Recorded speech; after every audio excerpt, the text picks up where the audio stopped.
Assalamualaikum warahmatullahi wabarakatuh. Perkenalkan, nama saya Vidi Irwanda, NIM 18060051. Presentasi ini adalah presentasi yang kedua. Presentasi yang pertama sudah saya buat pada video saya sebelumnya. Presentasi ini saya buat untuk melengkapi tugas mata kuliah kewirausahaan dengan dosen pembimbing Bapak Haris Setia Putra, SE, MSI. Nah, kita masuk kepada materi yang pertama, yaitu peranan aspek pemasaran. Peranan pemasaran pada saat ini tidak hanya menyampaikan produk dan jasa hingga ke tangan konsumen, tetapi juga bagaimana produk ini dapat memberikan kepuasan kepada konsumen dan menghasilkan laba. Sasaran dari pemasaran adalah menarik pelanggan baru dengan menjanjikan nilai superior, menetapkan harga menarik, mendistribusikan produk dan jasa dengan mudah, mempromosikan secara efektif, serta mempertahankan pelanggan yang sudah ada dengan tetap memegang prinsip kepuasan konsumen. Manajemen pemasaran adalah suatu usaha untuk merencanakan, mengimplementasikan, serta mengawasi atau mengendalikan kegiatan pemasaran dalam suatu organisasi agar tercapainya suatu tujuan organisasi itu secara efisien dan efektif. Nah, kita masuk kepada materi yang kedua, yaitu unsur-unsur peranan aspek pemasaran. Yang pertama yaitu penentuan pasar. Dalam strategi pemasaran, hal ini sangatlah penting dan menjadi awal mula dari semua upaya, yaitu yang dinamakan dengan segmentasi pasar, yang mana artinya segala upaya untuk mengelompokkan pasar. Segmentasi pasar ini merupakan langkah awal dari strategi pemasaran agar produk benar-benar dapat diformatkan sesuai dengan keinginan atau kebutuhan pasar. Kemudian yang kedua yaitu perencanaan produk. Dalam strategi pemasaran, sebelum membangun produk yang sudah siap dilepas ke pasar, perusahaan perlu menyusun perencanaan produk yang akan disesuaikan dengan target pasarnya. Kemudian yang ketiga yaitu manajemen harga. Manajemen harga merupakan salah satu dari bentuk upaya yang paling strategis dalam mengawali persaingan. Bisa berawal dari perhitungan yang matang secara internal, kemudian dibandingkan dengan harga dari para pesaing atau kompetitor. Manajemen harga ini bisa diawali dengan cara yang paling sederhana, yaitu harga saat promosi, harga eceran agen atau reseller, dan lain-lain. Yang keempat yaitu proses distribusi. Proses distribusi ini merupakan bagian terpenting dari strategi pemasaran yang cukup menguras energi. Karena faktor efektivitas dan efisiensi, sehingga akan terdapat tiga pihak yang harus dipuaskan, yaitu produsen utama, agen atau reseller, dan yang terakhir adalah konsumen. Nah, dari proses distribusi inilah maka apabila Anda adalah seorang pengusaha toko online, maka bisa menentukan pihak ketiga dalam pengiriman barang yang sudah terjamin dengan baik dan asuransi yang jelas. Proses distribusi ini adalah berupa layanan yang harus dirasakan secara langsung dampaknya oleh semua pihak, karena dengan menggunakan rantai-rantai atau jalur-jalur tertentu. Kemudian unsur yang kelima yaitu komunikasi dan promosi.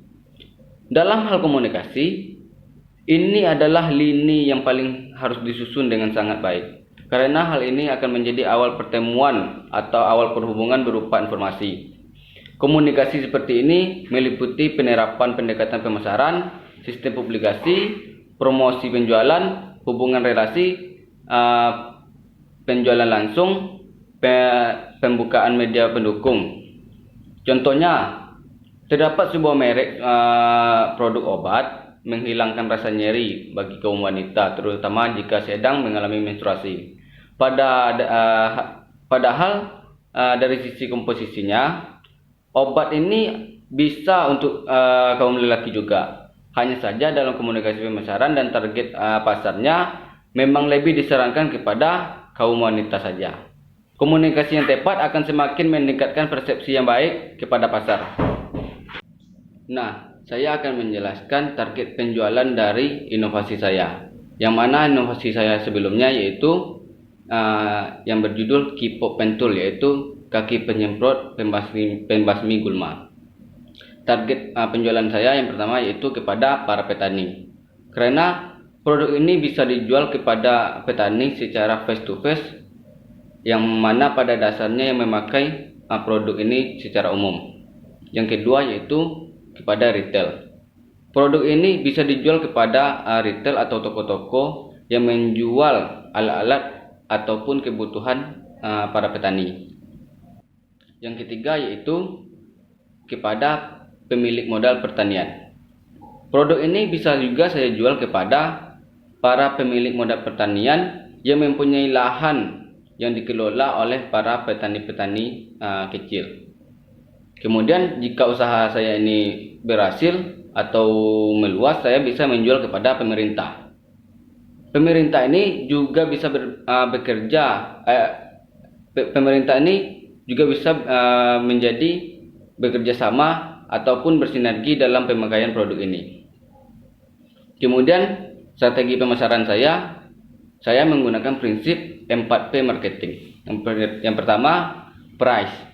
Menurut estimasi saya, produk ini memang agak lebih mahal daripada penyemprot gulma atau penyemprot rumput konvensional. Akan tetapi, value yang didapatkan juga sesuai dengan harga yang ingin saya tawarkan ini. Selain membuat pekerjaan lebih mudah, juga dapat membuat atau memberikan keefektifan waktu kepada para petani. Yang kedua yaitu place. Tempat pemasaran produk ini cukup mudah, baik secara langsung atau offline maupun secara tidak langsung atau online. Apalagi produk ini saya produksi di daerah kelahiran saya atau di kampung saya, maka saya bisa memasarkan produk ini secara langsung atau face to face kepada para petani. Karena rata-rata mata pencarian di tempat kelahiran saya ini adalah pertanian. Selain itu, saya juga bisa mendistribusikan kepada para retail yang menjual alat-alat atau kebutuhan para petani. Nah, itu secara offline-nya. Kemudian secara online-nya, saya berinovasi akan membuat sebuah web atau sosial media untuk melakukan penjualan produk saya ini. Kemudian P yang ketiga yaitu produk. Produk ini mampu mengendalikan gulma yang kehadirannya tersebut tidak diinginkan oleh para petani. Juga dapat meningkatkan hasil pertanian dan dapat mempermudah kinerja petani. Otomatis dengan munculnya produk ini akan dapat menjadikan solusi bagi para petani dalam membasmi gulma. Kemudian P yang keempat yaitu promotion. Karena produk ini adalah hal yang baru atau inovasi baru dari saya, otomatis saya akan mempromosikannya atau mensosialisasikannya kepada para petani baik secara langsung maupun secara tidak langsung. Hal yang pertama saya lakukan adalah mengedukasi cara pemakaiannya dan value yang didapatkannya. Kemudian saya baru menawarkan harga produk ini. Jika pelanggannya sudah tertarik, maka untuk masalah harga pun hanya belakangan saja. Baiklah, itulah presentasi dari saya. Apabila ada pertanyaan, mohon diajukan pada kolom komentar di bawah ini. Sekian dari saya. Wabillahi taufiq wal hidayah. Assalamualaikum warahmatullahi wabarakatuh.